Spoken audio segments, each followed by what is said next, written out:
Welcome back to Narrow Path. We've been on a 6-week hiatus. He went to New South Wales. But we are back. We are better than ever. Today we are joined by Ant, who's our guest, and we have Josh Beck, who's on work experience today. Guest host. Guest host. I knew there was a better way of saying thank you. Josh is having a crack to see if he likes Narrow Path or if he wants to run in the other direction. We'll see how we go. But yeah, welcome back. That's your GoPro. Welcome back to the Narrow Path, the best business resource in between Seaford and Sorrento. As I said earlier, we're joined by Ant today. The reason I want to have Ant on the podcast is he specialises in storytelling, something I've found personally in my business, and I'm sure some of you more experienced guys in your business have found when you position your story correctly, your audience buys into it a little bit better, and that actually genuinely leads to real dollars within your business if you do it correctly.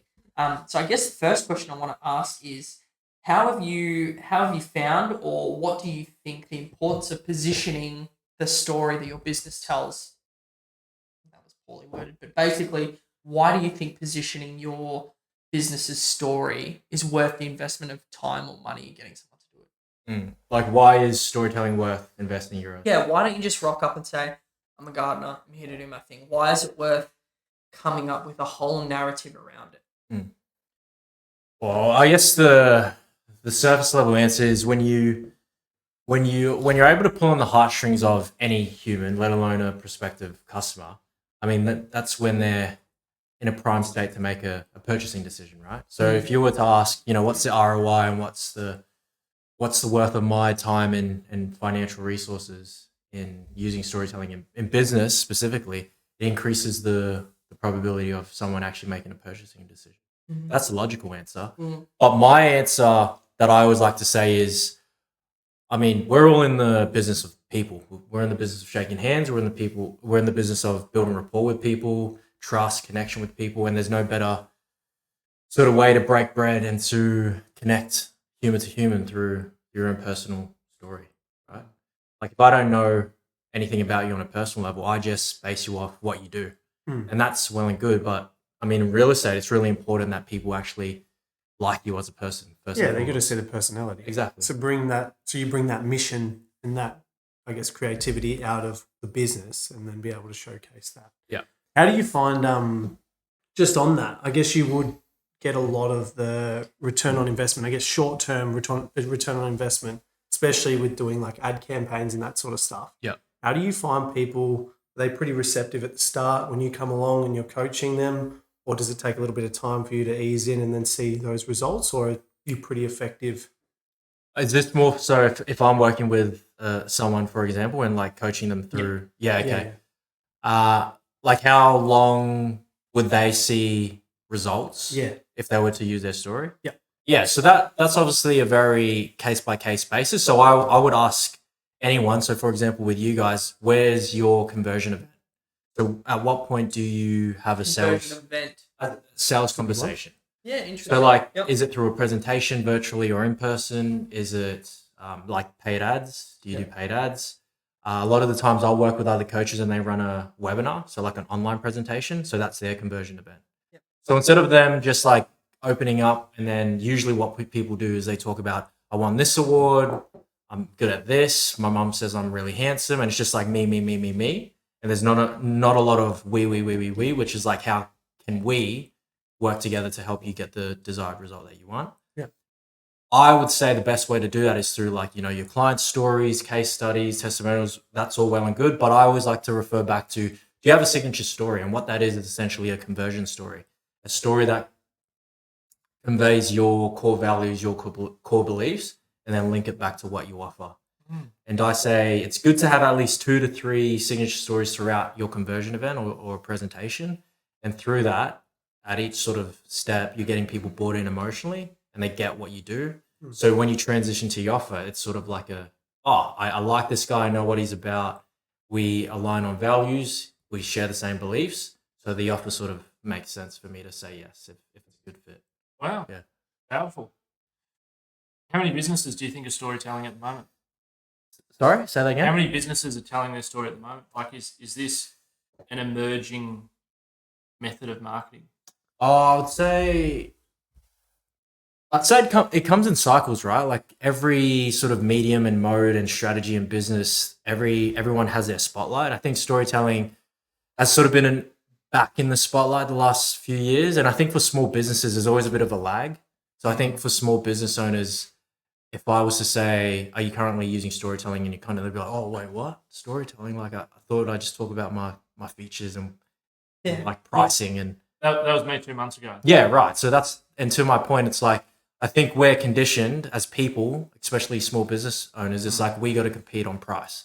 We're a commodity product. So it's like, I sort of use the example of you walk down the aisle of toothpaste and you're buying toothpaste. You got your Colgates, your Oral-B, and then people start to stand out by changing their colors. You got the tricolors. But essentially, when push comes to shove, it's just toothpaste. Like what actually sets you apart, right? And I think small business owners, we're conditioned to compete as if we're like toothpaste in the shopping aisle. There's not much separating us apart from price and how we're packaging ourselves. So then it goes back to how do you really position yourself in a much better way, a more credible way, but a more personable way. And it goes back to who you are as a person. Like you guys all know, I hope the importance of a personal brand, right? So people tend to go, well, how do we even start with that? Well, I'm like, who are you as a person? Like people, True. put the person back in the personal brand, which is like Just on that. So Yeah. I'm guessing with for coaching, especially for storytelling and just in business sense, do you start with the person and that individual and the business leader, I guess? Like the owner 100%. of the business, you'll talk with them about their values, establish that fine print, and then go, okay, from a business sense, here's your like you said, your conversion event, whether that be whatever the presentation may be. Do you basically just grab all those core values you've spoken to them about and then try and create off the basis of that to build that personality and that story? Yeah. So this, I sort of have like a 7-step process. If I was to sit down or work with someone for like maybe 3 to 6 months, I would take them through like the entire 7 steps because I get to know them on a very deep and intimate level. But if someone just came to me and they were just sort of like, I don't know where to start, how would I, start using storytelling now and actually lead to, a positive result, a tangible result for my business? I would say start with crafting your first signature story. So like the free offer that I have right now, it's just a workbook and it's just a framework. And it just, first of all, it gets you really clear on what's your one big idea. So everyone has their offer, has their service. But if I was to ask you, like, there's one big belief that you would need to transfer to your audience right now for them to like increase the probability of them saying yes to your offer, what would that be? That's sort of the one big domino. So if you knock that domino down, it would create that domino effect and increase the likelihood of them saying yes to you. That's great. And it's a bit of a mind melter because you would have to take a moment to actually think about what do I need my audience to believe, right? Yeah, it's actually really unique. I never thought of it like that. We always talk about in real estate. We'll talk about competition. Yeah. Selling on the market's going to get the best price. But it's no different. You can say that, but if you're not backing it up with, like you said, you got your 2 or 3. We always talk about our testimonials. But 2 or 3 really successful sales that have been followed. That it's like you build that trust, that transparency, and all that. And that's what, I guess that makes a lot of sense. Yeah. So, and then to follow that, so the first step I say is like, what's your one big belief? And then I would ask you, once you've got something like solid or clear, I would ask you, at what moment in time did you come to that belief? Right? We're all shaped by our experiences, our history. And at one point in time, you made a decision to go into real estate. But it wasn't just real estate. Something about real estate called you in on a personal level. Dad was in real estate. Yeah. Loved it. Yeah. And then a family. Yeah. Well, that's my biggest value. So Yeah, His exactly. whole family arrangements. Yeah. So I feel like as people, where we're called to vocationally or career-wise, there's always some tie into our core values, right? But people don't really know that because we just talk about, like you said, we focus on the external aspect of like competitors, why we're better, how we're better, right? But then people instinctually want to know why. Yeah, but sometimes people are afraid to ask, but they do want to know. It's actually so funny. We have 3 pillars in our business: trust, transparency, and family. Yep. Family, pretty evidentially, it's family-run business. It's our biggest value. We actually get a lot of families as clients. That's owner occupiers is our biggest market. Yep. transparency. We do a lot of auctions. That's how we see the process. Yep. And trust. It's funny. We talk about it. Remember how many dodgy agents we came up against? And you just see that across the industry. But it's funny when you said that, I never thought about why those pillars sort of clicked into gear. And then I'm like, oh, it's in there. It just hadn't been ignited. And it's funny how you just asked a simple question like that and then led to that. So what's the next? I guess you're not going to give everyone the 7 steps. If they want to go down the 7 steps, you said you've got to. Can you? Can you give them the 7 steps, or is that your IP and you want to hold on to that? So I just like. Are they on your website? Yeah. Oh, So Like, we can run through them. Sorry, I don't want to put I don't want to just run. Yeah. I'd prefer just like I like with podcasts, lead with your curiosity instead of me. I don't want this to turn into a lecture, so I'd much prefer you. Yeah. I like the flow of what's happening now.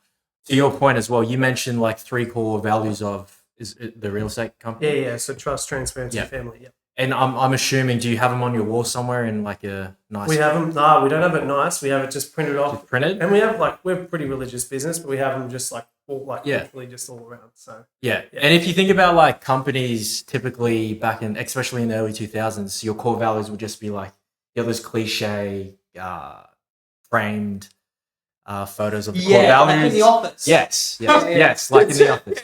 Right? It's like courage and then a random photo of like a humpback whale. Polar bear. Yeah, or a polar bear. Right? National Geographic photo. Yeah. So your team members would walk in each morning and they'll look at that and they'll be like, oh, okay, cool story, bro. There's no emotional connection to that core value because there's no story behind it. There's no why. There's no purpose. But there would be for the owner. For the owner, exactly. But it's so niche and odd and peculiar and self-serving. Yeah. It's like, well, this does absolutely nothing for the rest of the company. Exactly. Yeah.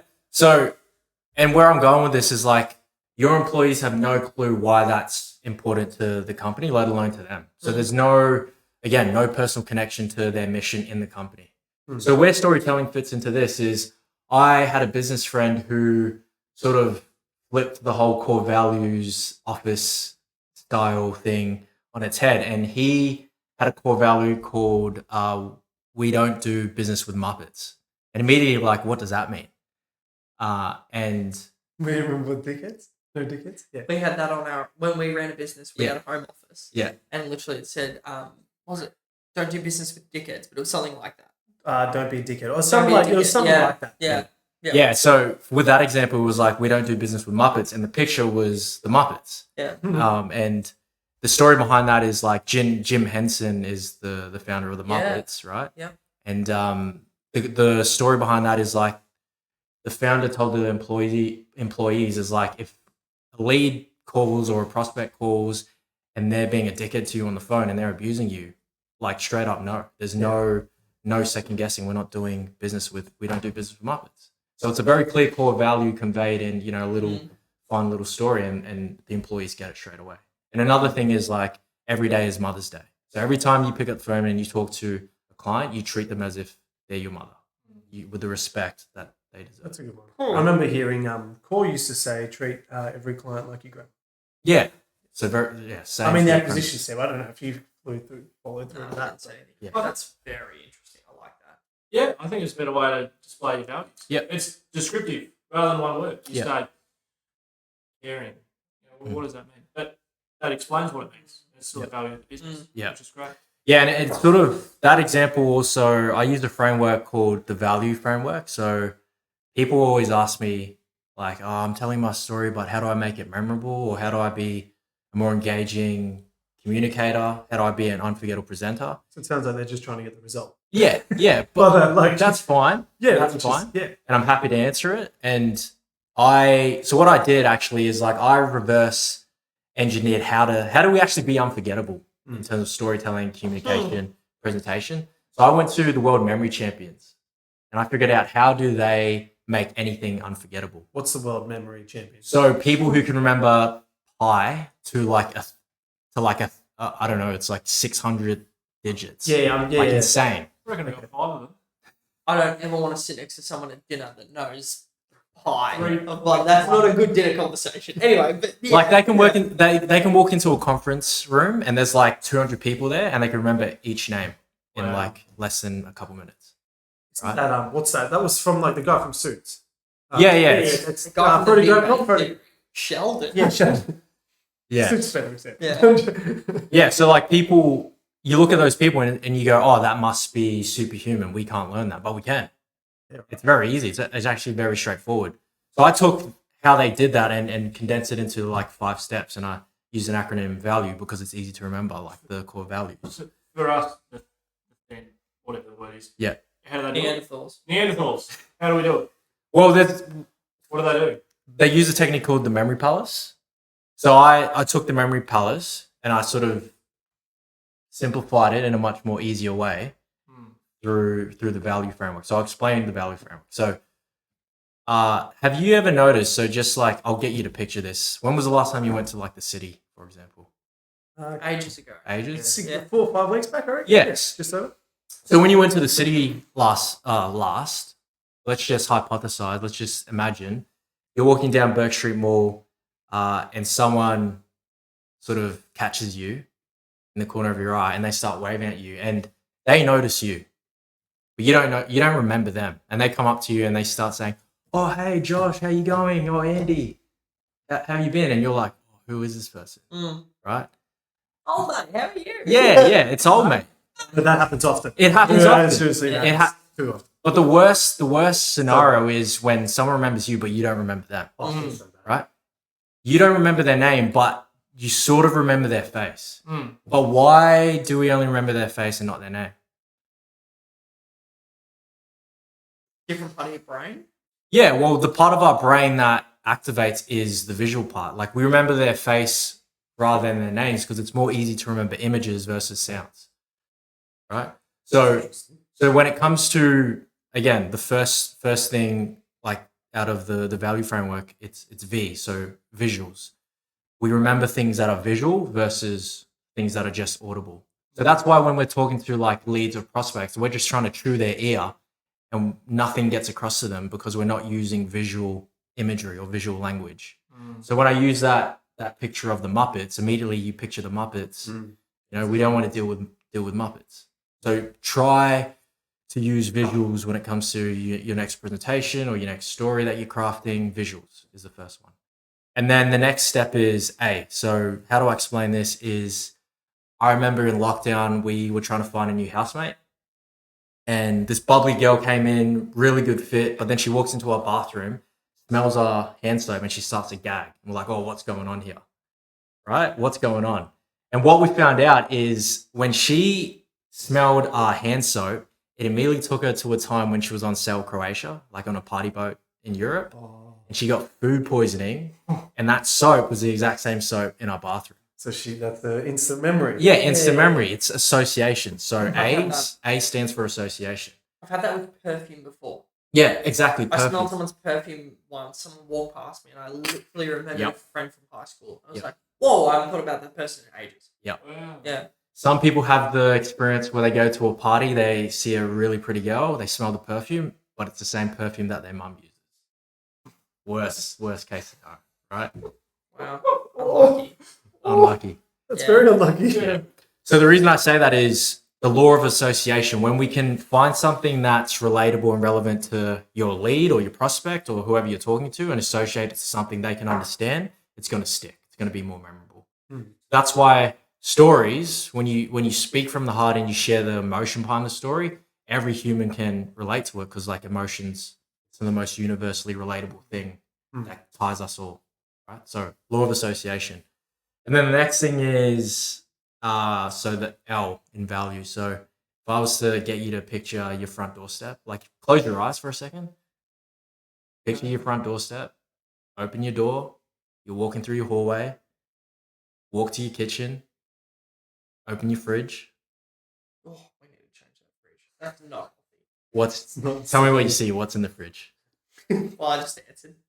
There's champagne, there's chocolate, it's rough.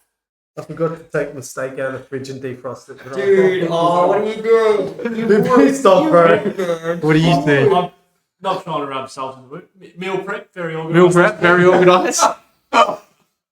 Yeah, I can tell where the priorities are for each of you.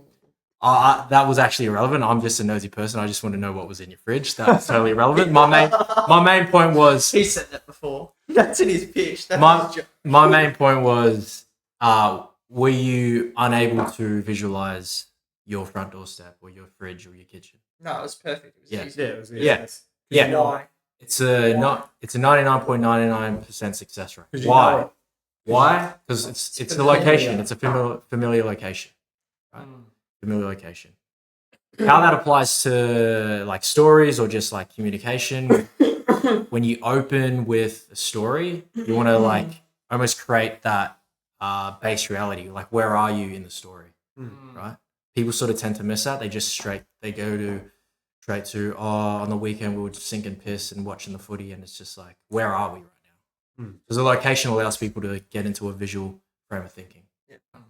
And then the next thing is very straightforward.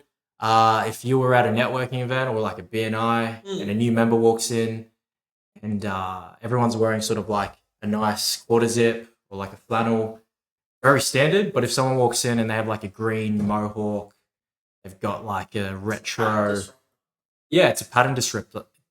So another way of saying that, it's unusual. Are you gonna remember that person with the green mohawk or the people with the quarter zip? Yeah. Right. It's like peacocking. Yeah. Yeah, it's the unusual things that I So remember. are you telling me I need a green suit? No, but if you wanted to quickly stand out, absolutely, yeah.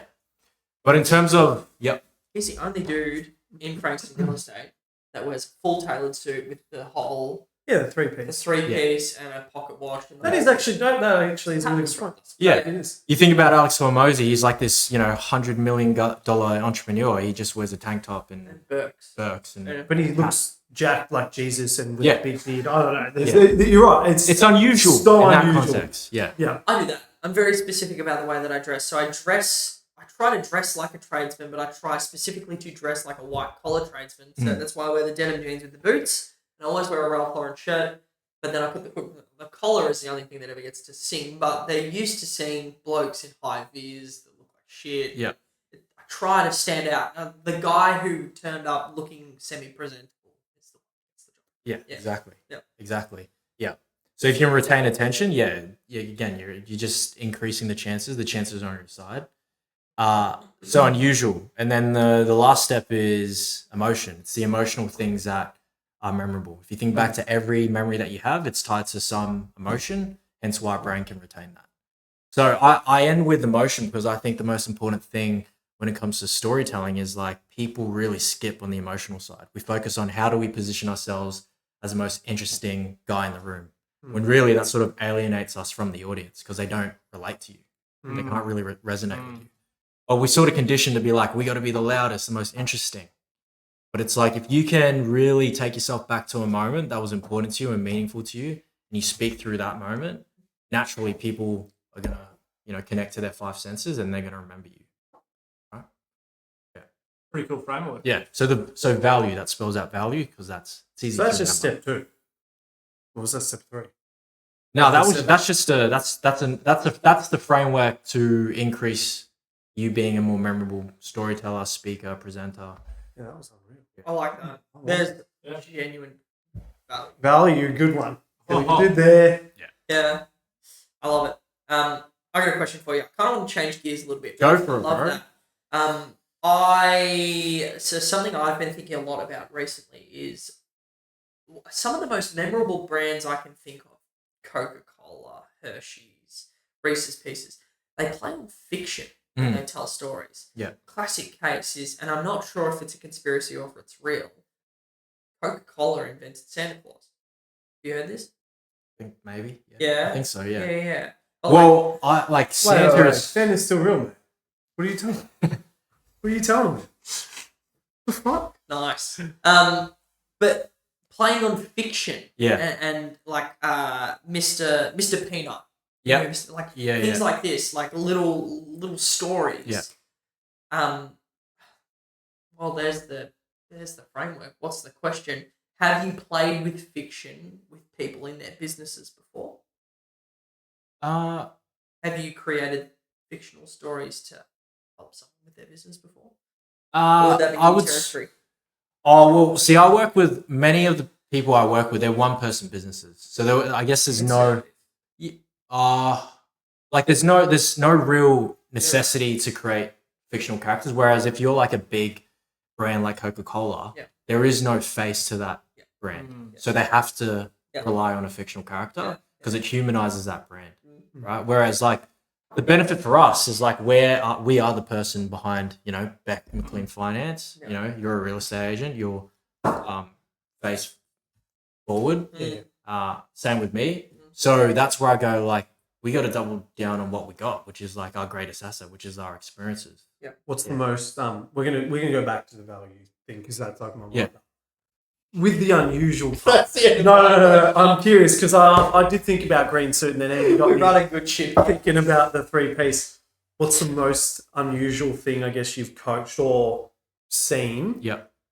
By using that system. If you've seen anything, I could give you some examples. So like I've worked with a breathwork coach. He had a webinar and he was like, I'm just spitting scientific data to these people. And it's like, he had a beginner breathwork course that he was trying to promote on the webinar. Low ticket, like $100 a pop. But he's speaking from the science world. And like a tradie who's just trying to sleep better and has problems with his breathing, he's not going to understand the data and the science. He doesn't care. He just wants to sleep better. And so the breathwork coach was like, what story do I tell from this? And again, I walked him through that little process we said of like, what are we trying to get them to believe at the end of the presentation? Where's the transformation? Yeah. What's the transformation? What moments did you personally go through that you can communicate on that webinar so people can get it in 2 minutes or less? So we just started documenting, noting down all these moments from his life. And one thing that came up for him, which was really emotional and like was very memorable and meaningful for him, the breathwork coach, is there was a moment where him and his partner, they just had this big fight, this big argument, and they were very dysregulated. And they were sort of sitting apart from each other. No one was talking. There was a lot of tension. And what he did was he just leaned into his partner, didn't even think about it, and just embraced her like a full hug, bear hug, and didn't say anything, but he just started breathing. What he noticed was as he started taking those deep breaths, as he started getting more present, his partner, his wife, or his partner at the time, her breath started to get in sync with his breath, and they were starting to breathe in sync. And why that was a really powerful story and why I told him, let's go with that and let's expand upon it, is because his main message that he wanted to get across is breath work is not just important for sleep and performance, but it applies in your everyday life. It can have a positive impact on your relationships, because if you're regulated and you can show up as a regulated person and you get your breathing right in your relationships, you're only going to positively affect your partner. And that was a really cool moment for him, is because he noticed that he had to take a moment to get back to his breath, get present, and then his partner was going to follow and take the lead. And it was this cool little dance with their breath that got them into a really beautiful, regulated state.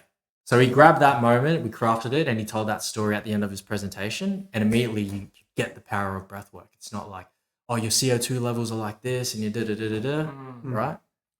Makes sense. And he brought the emotion in. The emotion, yeah. Because now... I get it. I understand. That will work in my life. Yeah. The transformation was we just had a really tough argument with my partner. We were both really drained. And we got to a point through breath work, through regulating, where we shared this beautiful moment and we got to connect after it. And they didn't even say anything. It was through the power of the breath. And it's a super clear story for him. Yep. To be able to tell as well. Yeah. That's really cool for him. Yeah. I'm really curious. What about you? Me? In storytelling. Yeah. What do you want to know?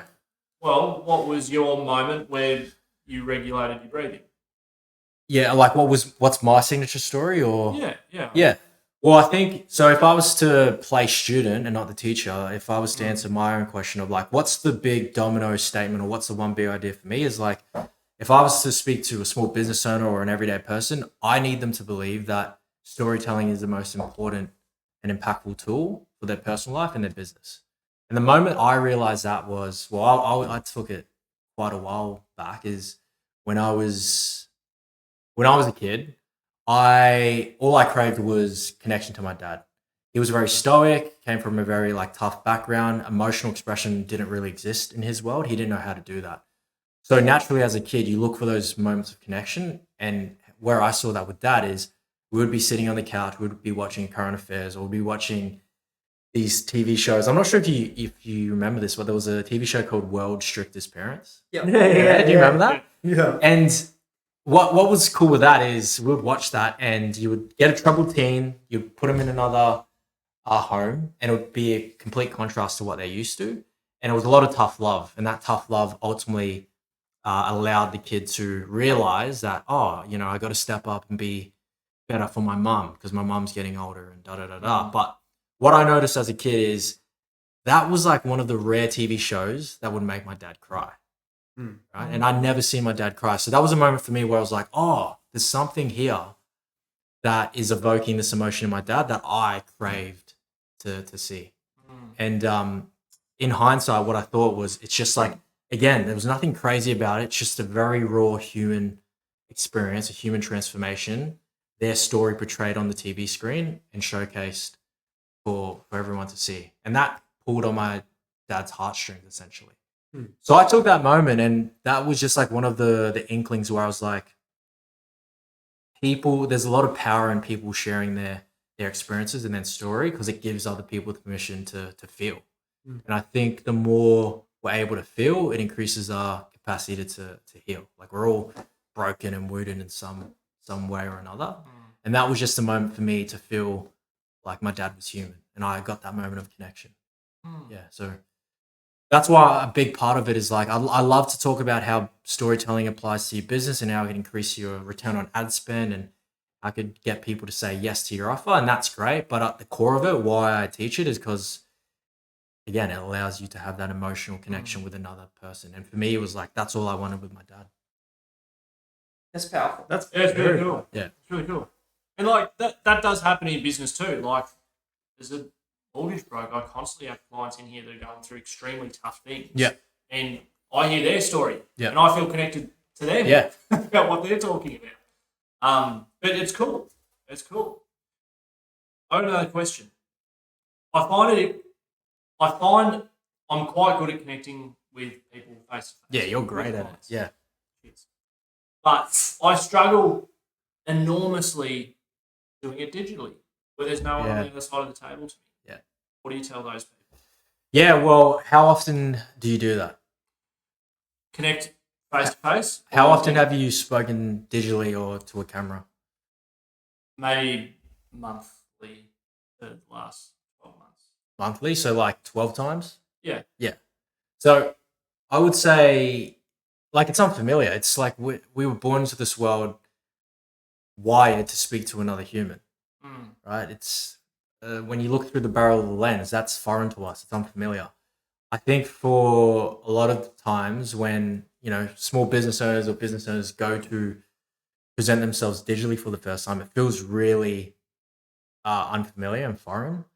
But I think the main point is it's just unfamiliar. It's just a behavior or an action that you just haven't practiced for a long period of time. Like, how old are you, if you don't mind? 26. 26? Yeah. Yeah, and so that you've only practiced that 12 times out of 26 years in your life. Like, of course it's going to feel foreign. Reps. So yeah, That's a really good way to look at it. It's like going to the gym. Yeah, just going to the gym. And people say I'm a really bad storyteller or communicator, especially in person or online. And then all I say is, like, your way of speaking and communicating and presenting yourself is just a series of behavior, which means it's just some new tiny behaviors that you just need to add to your tool belt. Just a series of behaviors. And if we can change one or a few things at a time, eventually you're going to change over time. To your earlier point as well, the most powerful thing about you is you. It's the first thing you said when you came in here, like, personal brand. Let's start with person. Yeah. Before you came in here, we were talking about, have you seen the guy that likes trains, Francis? Yeah, does he have the camera and he's like got that funky POV? Yeah, and I was saying, like, this guy could do it. Like, you got nothing. You got no excuses. Yeah. His like whole brand is the autistic train guy. Yeah. Like, and he fully indexed into himself. Yeah. And the reason that worked is because there's no one else doing that. Yeah. There is no other autistic train guy.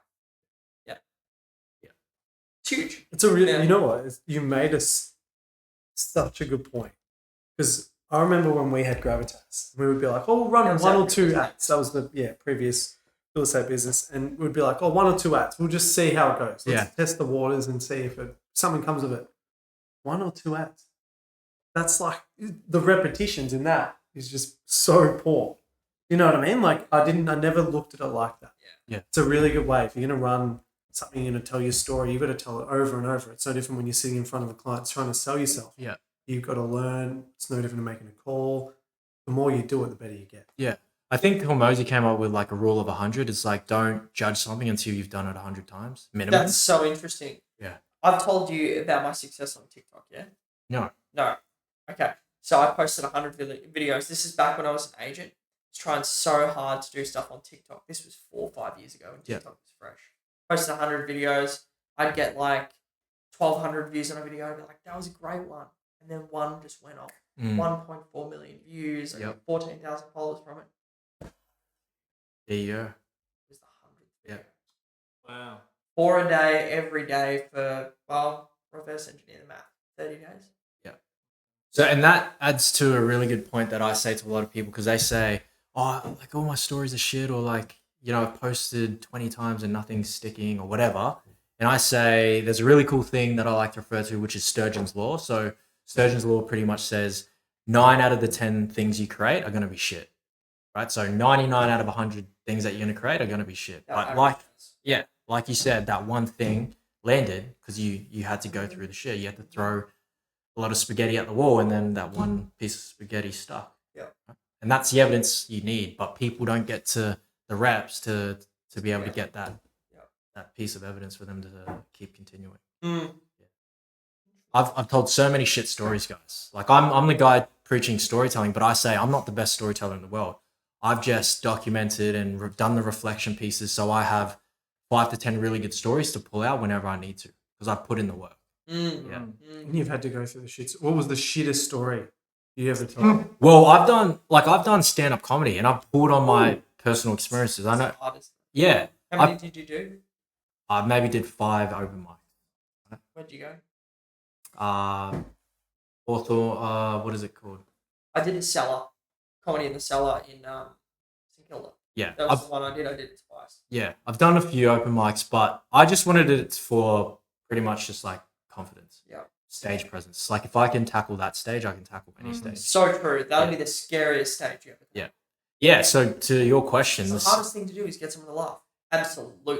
Well, think about this. You've got this like 50-year-old bogan Aussie guy, looks like a trucker, has no like inkling of a smile on his face.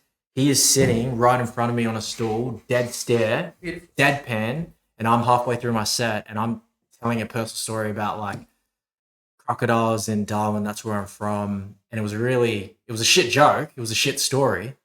And his stare just smacked me in the face, but I had to persist through. And for me, that was a shit story. But what came out of that was a really good lesson, which was I noticed if I kept focusing my attention on that guy, I crumbled. I started shitting myself. As soon as I started glancing towards my left and towards my right, I noticed the people who were starting to lean in and, you know, have a bit of a giggle, an interest. And the more I focused on them, the more confident I felt on stage. So that second half of the set, I'd like to say I did okay because my attention was on the people who were actually showing interest in me. So that shit story ended up being a lesson of like, if you're, you know, putting yourself out there in the world and people are saying, oh, you're shit, you're not funny, or that was a shit story. It's like, take that as feedback, but also know that the next story, people are going to lean in and you focus on them. That's so true. And you said it at the very beginning of this as well. Focus on the people who actually take an interest in you. Yeah. Like, you didn't say it exactly like that, but, you know, there's going to be, you can have your haters, you can have your people that are going to off-put you, but go and focus towards the good. Yeah. I think that's such an important factor. Yeah. And Especially in business. a really good lesson that I picked up from the comedy world as well was like, if you're bombing, so if people aren't giving you anything, what you want to do is you want to engage and give your 110% energy into the first row of people closest to you. Because what you find is there's this really cool effect, almost like this tidal wave effect. If you can get the first row to laugh, the row behind will sort of, that energy will transfer to them and it will just sort of ripple to the back. It's momentum, right? So again, the point is like focus on the people closest to you in close proximity, your inner circle, your inner network, whether that's like, who do I need to ask who might know someone who might need financing or who might be buying a home. It's like focus on your inner circle first. Yeah. I love that. I love that. Awesome. Well, Is there anything that you would like to add that we may not have touched on that you have a burning desire to share? Nah, man. Like I just love it when I can see people lean in and ask questions from a personal place, but a curious place. So yeah, Love it. happy to keep jamming, bro. Yeah. Cool. You got any questions?